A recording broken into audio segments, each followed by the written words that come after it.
Magandang araw sa inyong lahat.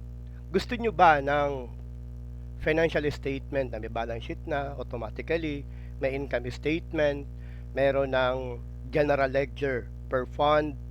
Bawa sa general fund, merong 20%, merong market, may terminal, etc. Di ba? So, pwede kang mag-maintain ng separate book in each fund sa particular general fund. Tapos sa SEF naman, tapos sa trust fund, na napakarami ding separate book sa bawat trust fund, di ba? May proper, meron para sa mga DILG, BUB or whatever. So magsisimula muna tayo sa general journal. Ito kasi, itong ginawa kong journal, meron na tong automatically, meron na tong recap. Di ba? Sa ayaw at sa gusto nyo, gagawa kayo ng apat na recap, o apat na journal. We have the check disbursement journal, the cash disbursement journal, the cash receipt journal, and the general journal, di ba? So itong file na to, andito na yung apat na journal, and it pertains to general fund. Ito ay para sa for the month of December 31, 2025. At ito ay particular para sa bank account number kung ano yon. Kasi 'di ba yung general fund, 'di ba? Iba't ibang klaseng bank account. Yun depende sa inyo, 'di ba? Merong bank account para sa 5%, merong bank account para sa 20%, meron namang bank account para sa economic enterprise. So, ibig sabihin, bawat bank account may sarili siyang special journal. No? Kasi kailangan yan, kasi gagawa ka ng separate financial statements per sub-fund at gagawa ka rin ng bank reconciliation. At syempre, for monitoring purposes, kaya mas maganda na per bank account may separate siya na journal. So dito sa sa check disbursement journal, yung column natin, date, yung check number, yung job number, yung ALOBS number or yung OBR number, yung DB number, yung payee, tinanggal ko na yung pangalan. Particulars, kung ano yung purpose. Responsibility center, ginagawa to for budget monitoring purposes, di ba? Minsan, meron tayong para sa accounting, para sa budget, so may kanya-kanyang responsibility center. Pagdating naman dito sa credit side, itong credit side na to, actually dalawa lang yan, that is the cash and bank at saka yung due to BIR. Binoted it is a check disbursement journal, no? So, pag sinabi mo kasing due to BIR, ang ginawa natin, pinaghiwalay natin. Iba yung due to BIR para sa income, iba naman yung due to BIR para sa business. Why? It is because for BIR purposes, di ba? Yung 2307 ba yun? 'Di ba? Pag mag-withhold ka ng mga taxes para mas maganda for monitoring. Pagdating naman dito sa sa debit side, nakalagay na dito yung advances for payroll, yung disbursing officer, yung donation, and so on and so forth. Tapos, yung wala doon sa chart of accounts, pag wala doon, dito siya papasok sa sundries, di ba? So, sundries naman, meron ako nilagay dyan na code at saka subcode. Itong mga subcode na to, kailangan din yan kasi alam nyo, yung subcode kasi for paggagawa kayo ng subsidiary ledger. Dito sa accounts payable or whatever, hindi mo na kailangan dito maglagay ng subcode kasi kaya mo na siyang i-filter, di ba? Pero pagdating dito sa sundries, I suggest na gagawa kayo ng subcode. Kasi minsan, pag gagawa ka nga, sabi ko ng subsidiary, di ba? Halimbawa, yung due to GSIS, di ba? Maraming account yon. Halimbawa, pag gagawa ka ng ng ano ba, possible yung mga yung mga other payables like yung due to NGA or yung sa receivable accounts. So ang maganda, lalagyan mo siya ng sundries, 'di ba? Yan yung para sa simple lang naman siya. Halimbawa ito, row number 7.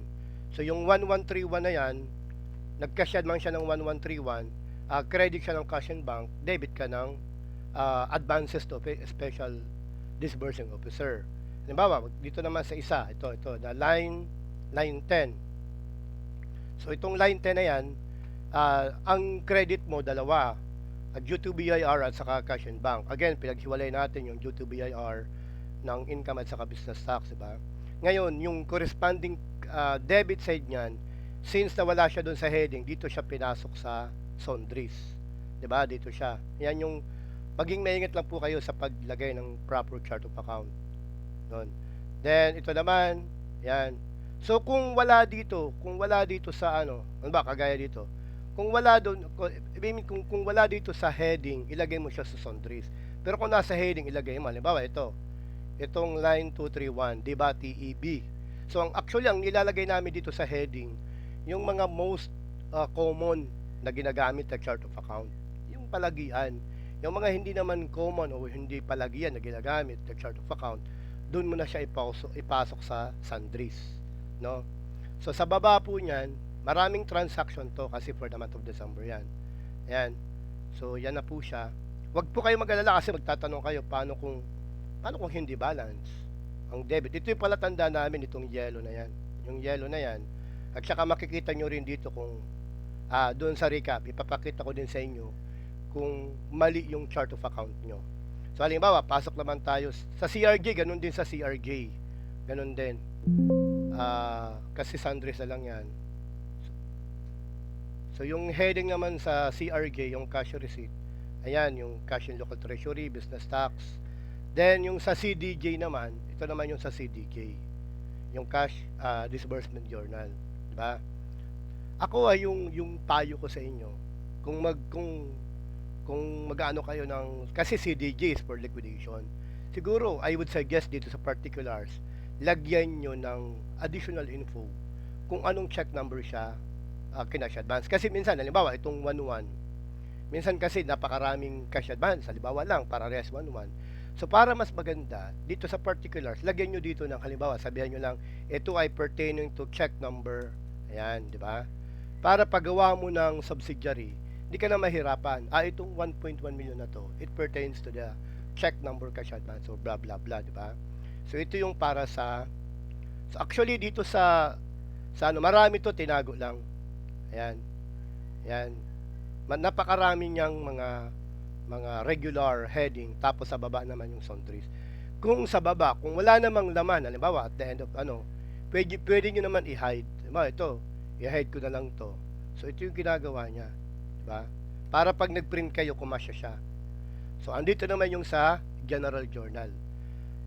Ako, para naman sa akin, same lang dun sa cash disbursement journal. Dun sa general journal, if it pertains to liquidation of cash advances, I strongly suggest na dapat lagyan ng reference, diba? Anong check number yon, para pag sabi ko nga pag gagawa ka ng subsidiary, kasi minsan same ang amount, tapos pag hindi mahirapan ka matrace sa anong particular kaya to ng cash advance, di ba? So yan po yung napakarami nito. Ito po yung general journal niya. Dito pinapasok yung mga correction of error, yung mga depreciation expense, diba? Yung mga adjustments or whatever. Ngayon, yung entry po niyan, yung entry po niyan ng apat na yan, yung check disbursement, cash receipt, CDJ at saka GJ, automatically papasok na siya dito sa hindi ka na dito magko-compute, automatic na yan. Yung kulay blue na yan, automatic na yan. Pag tingin mo dun sa baba, makikita mo naman kung balance ka o hindi. So let us say nagkamali ka ng chart of account. Magsasample tayo, halimbawa dito sa CDJ, magsample ako dito. Halimbawa dito, nagkamali ako dito, nasobrahan ko ng ganyan. Halimbawa lang, di ba? Nagsample ako yan. Ang amount niyan is 13,920. Pagdating mo dito sa recap, kung makikita mo, ayan, hindi ka na balanse. Kasi ibig sabihin, nagkamali ka ng chart of account. So ito rin ay for monitoring purposes. Kapag hindi ito balanse sa baba, itong line 583, dalawang possible reason. Una, nagkamali ka ng chart of account, or pangalawa, mali ang in-input mo na data, di ba? So balik tayo dun sa ano. Ngayon, ang kagandahan lang kasi dito, pagkagawa mo ng journal, di ba? Automatically may recap ka na. Sasabihin mo paano ang pag-print. Itong filter na yan, i-uncheck mo lang yung dash line na yan. Lalabas na yung mga walang data. Ito lang ipiprint mo, di ba? Yan. Yan na yung recap for the month of December ng general fund for the particular Ngayon, sasabihin nyo, paano naman papasok yung financial statements? Ito, magsasample ako dito. Ito actual data to, no? So dito, nagsample lang ako. Ang ibig sabihin ito ay para sa general fund alone lang, General fund alone lang. So, dito sa general fund, meron silang proper, halimbawa ito para sa 20%, halimbawa ito para sa 5%, ito ay para to sa market, halimbawa lang, ito ay para sa loan, ito ay para sa terminal. Di ko alam kung ano yung mga kung ano yung mga sub-fund ng general fund, di ba? So, bago ko i-explain kung paano pag-transfer, dito muna tayo sa general fund. Ibig sabihin, dito, yung transaction ng general fund doon sa journal, ililipat mo lang dito. Kung ang transaction naman ang nilagay mo doon sa journal ay para sa 20%, so punta ka ng 20% dito, di ba? 20%. I-click mo lang yan. Dito mo rin ita-transfer yung para sa 20%. Nagets nyo? Ibig sabihin, yung journal na ginawa nyo, ano ba yon? General fund ba yon? Yan ba ay 20%? So doon mo rin siya ililipat sa sheet na yon. So ganun ang nangyari. So ito naman halimbawa para to sa 5%. Kasi ang kagandahan kasi nito is pwede ka mag-generate nga ng financial statement per sub-fund. So yung tanong nyo kanina, halimbawa gawa tayo dito, yung ito naman ay para sa sample. Ito, sample lang yan, di ba? So dito sa GF6, ang gagawin nyo lang po doon sa dito, ang gagawin nyo lang dito. So, ito yung kunwari para sa sample. So, kopyahin nyo lang yung kulay blue pababa. Kopya lang. Kopyahin nyo lang, then right click, copy. Diba? Pag kinapi mo yan, halimbawa, let us say para to for the month of December. For the month of December. Ngayon, pagdating dun sa financial statements, pupunta ka dun sa general fund. So, yung sample natin para sa GF6, di ba? Punta ka sa GF6. Ito yung trial balance, this is the beginning balance. Ang ilalagay nyo dito is pre-closing trial balance, no?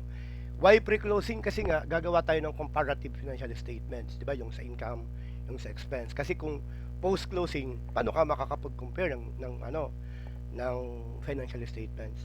So, ito, CRJ, CDJ, check DJ for the month of January, then for the month of February, hanapin natin yung for the month of December. Ito yung for the month of December, di ba? So, dito mo lang siya, dito, yan.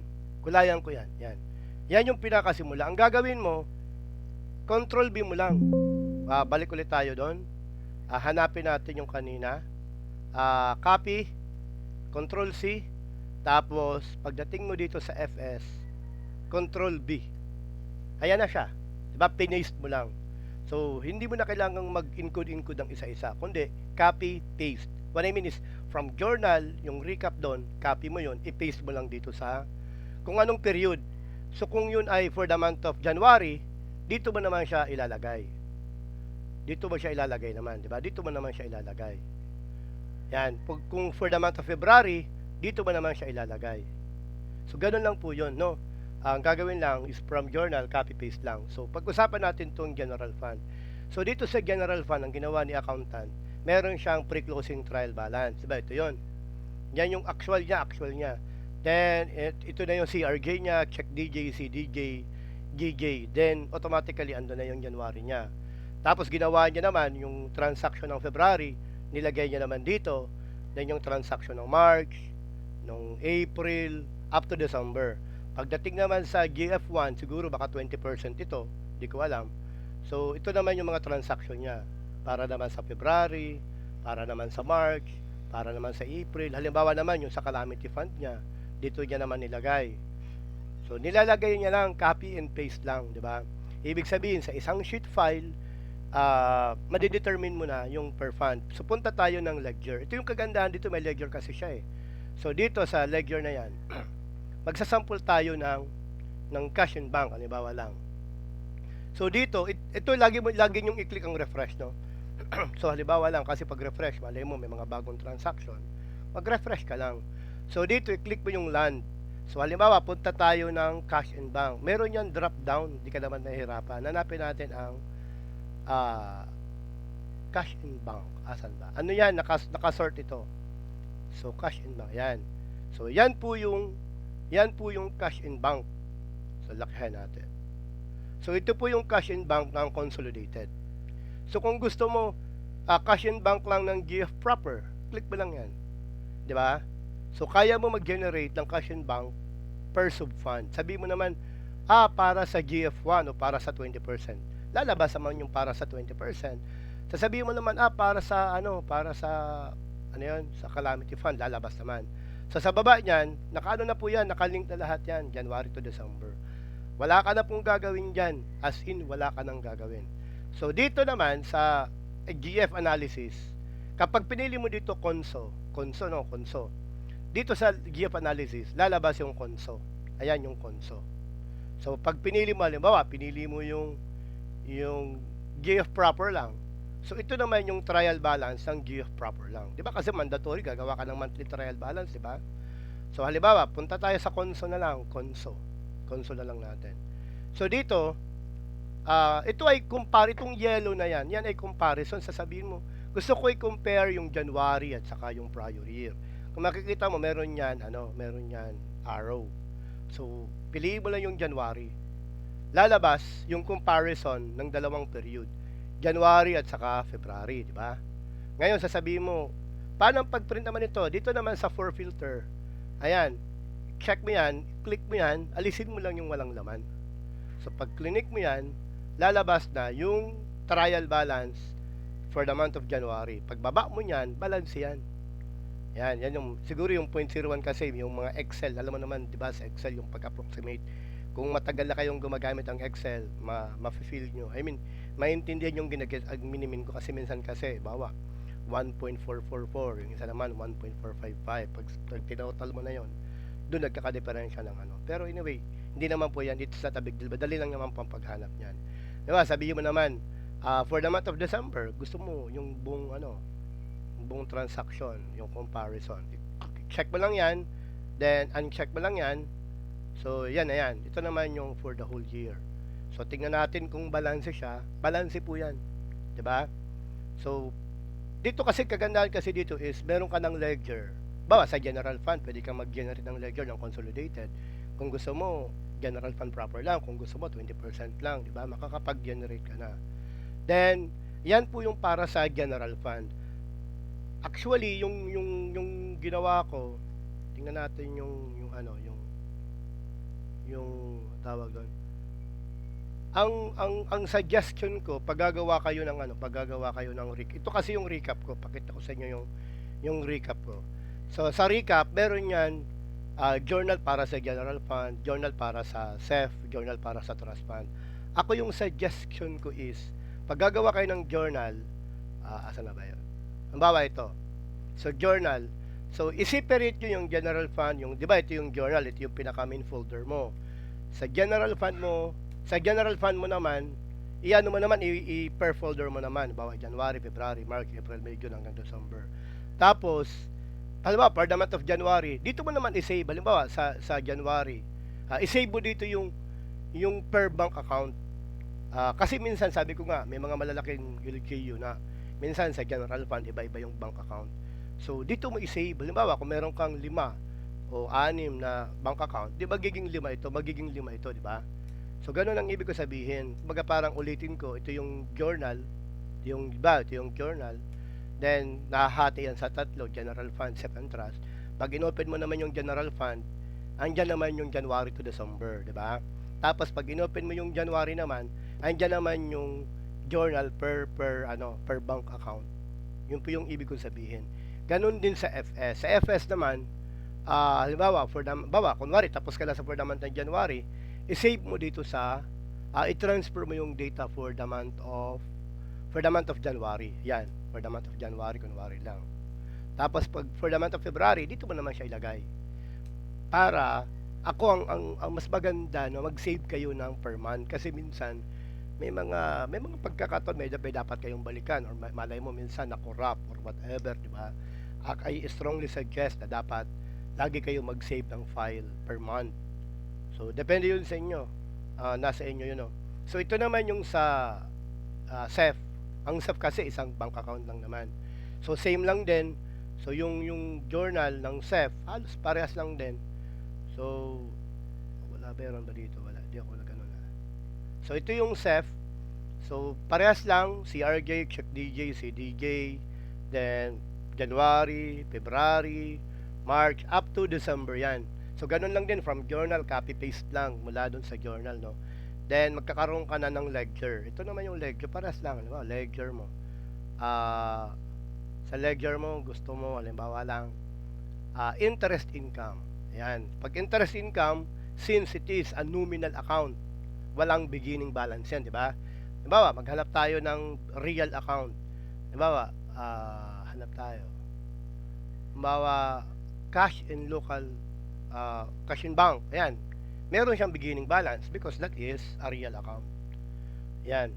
So, yan po yung kanyang ledger. Then, sa analysis, ganun din lang naman.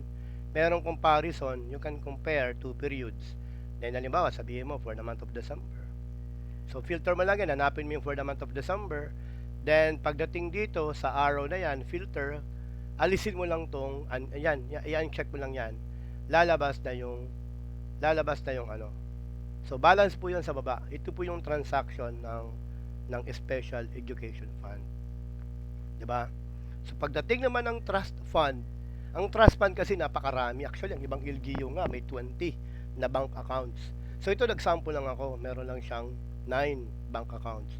So, halimbawa lang, yung TF1 para yan sa GF proper. So, depende yan. Actually, ang binilalagay dito, nilalagyan to ng bank account number, ganyan. Diba? So, depende sa inyo kung ano yung bus prefer nyo. So, ito naman yung para sa TF proper 1. Ayan. Diba? So, yan lang yan. Yan yung TF proper 1. Tapos, yung December, yan yung January, yung February, yung March, up to December. Pagdating naman sa isa pang sub-fund ng trust fund, and dito naman siya. Yan. Ito naman yung TF3. So, hinihiwalay nila. I mean, mas maganda na sa trust fund, ihiwalay nyo kasi diba under local government code dapat meron siyang separate set of books para pag monitor mo, diba?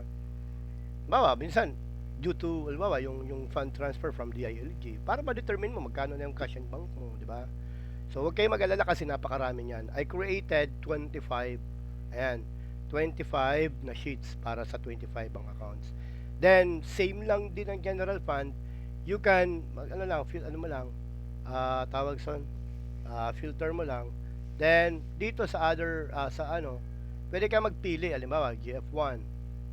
Tingnan natin yung cash and bank, yung kadalasan. Halimbawa, cash and bank. Cash and bank. Yan, cash and bank. Diba? O, TF1. Kung gusto ba naman, TF1, TF2, TF2.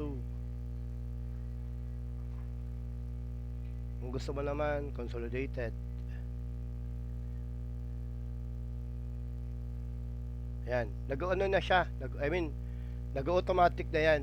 Yung cash and bank para sa TF1, yung cash and bank specifically for TF2, or yung cash and bank specifically for the total trust fund. Ganon din po sa tawag doon sa TF analysis sa trial balance.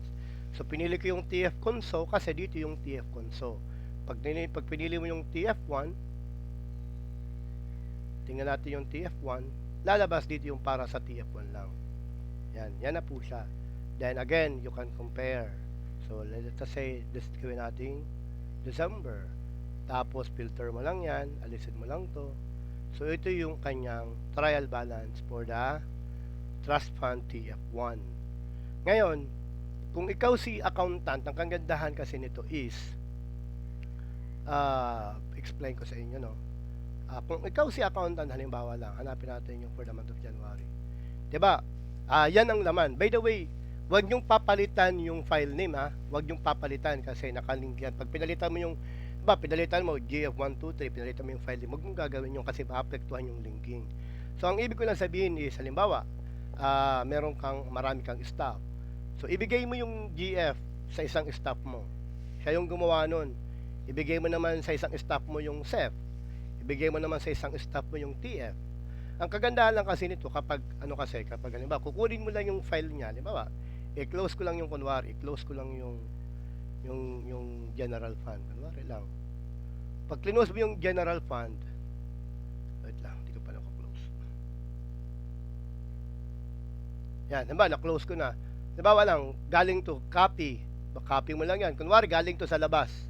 So, ang gagawin mo lang, copy, tapos paste. Pag paste mo, hindi, dapat galing sa labas. Sorry, galing tayo sa labas.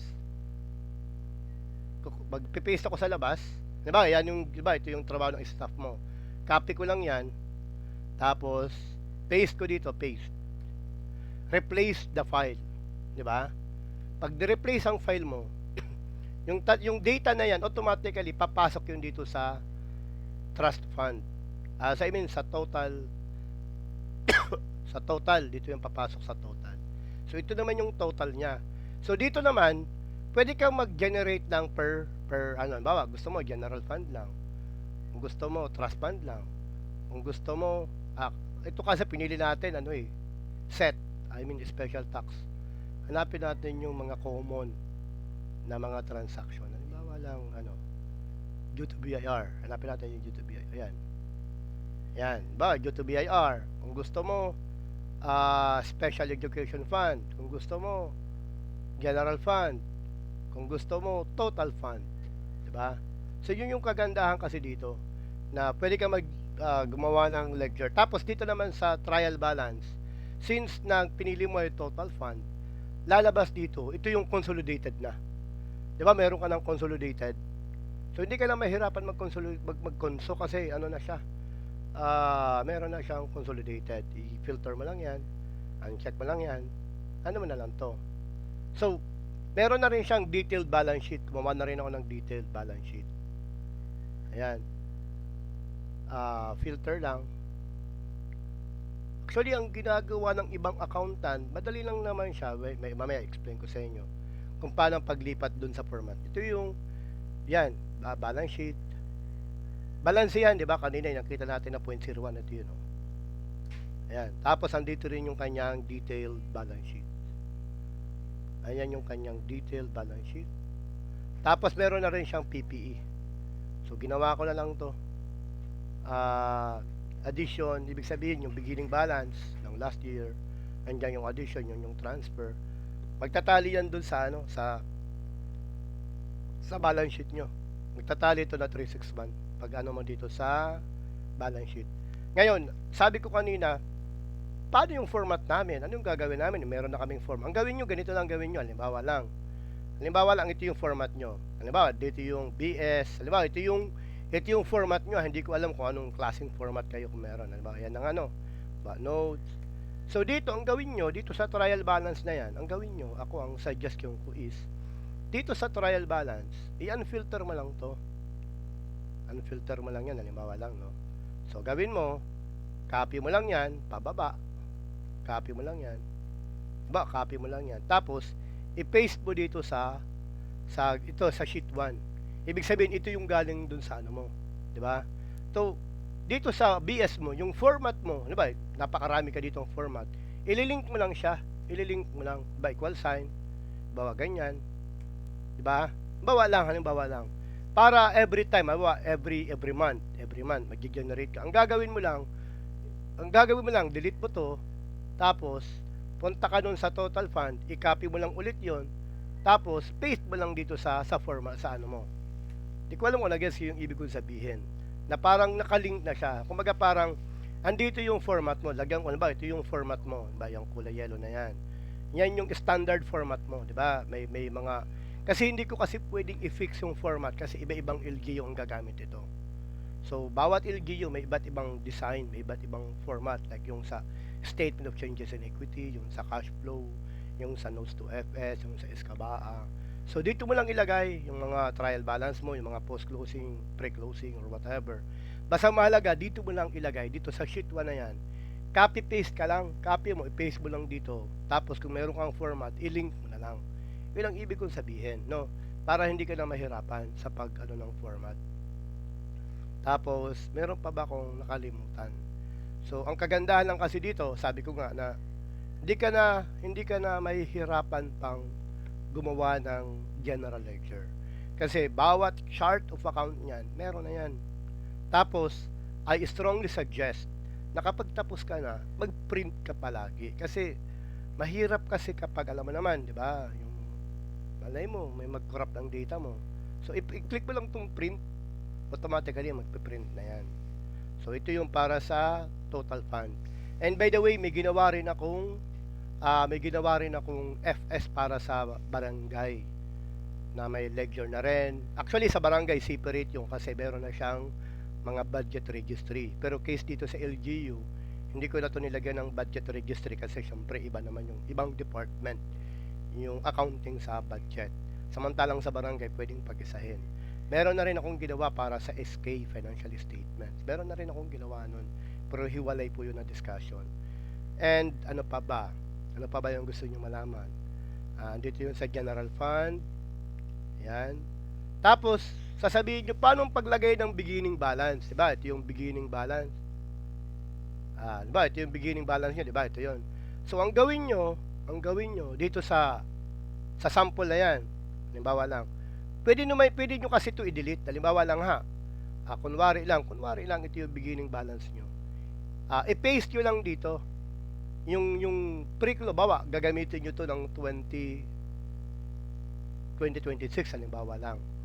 Yung pre-closing trial balance mo ng 2025, copy-paste lang to. Ibig sabihin, alisin ko to kunwari, ibig sabihin, dito mo lang ilagay yung code, tapos dito mo lang ilagay yung debit credit. Kasi, automatically, halimbawa, alisin natin yung automatically, dito kasi yun. Ayan. Iba, i-copy mo lang to. Yan, halimbawa, galing yung sa general fund. I-copy mo lang to. Copy mo lang yan. Right click, C. Then, i-paste mo dito sa, halimbawa lang sa SEF. I-paste mo dito sa Yan lang, kunwari lang. Yan, pinis ko lang, di ba? So, ganun lang yun, hindi ka mahihirapan sa ito po ay kompleto na yung kanyang chart of account. Kompleto to na chart of account. Talagang pinag-isipan ko kung paano yun gawin, no? So, hindi ka naman mahihirapan. Kung meron kayong katanungan, pwede nyo naman po akong Actually, at ang gagawin ko is itong video na to, ipopost ko to sa Facebook, ay sa YouTube. Then, doon sa comments, sa baba na yon, andun yung link para sa Google Drive na pwede nyo i-download. Andun na rin yung link para sa barangay. At itong ginawa ko pa pala, ito ay libre lang naman. And marami na po ang gumamit nito. At tested na to. Siguro ginawa ko to way back 2018. So, almost ilang taon na nakalipas. 2020, almost 8 years na rin ang nakalipas. Ginagamit pa rin hanggang ngayon. At yung sa barangay nga, almost 90% ng barangay dito sa aming probinsya, yun na yung ginagamit. At yun po ay libre. Wala naman po itong bayad. So, maraming salamat po.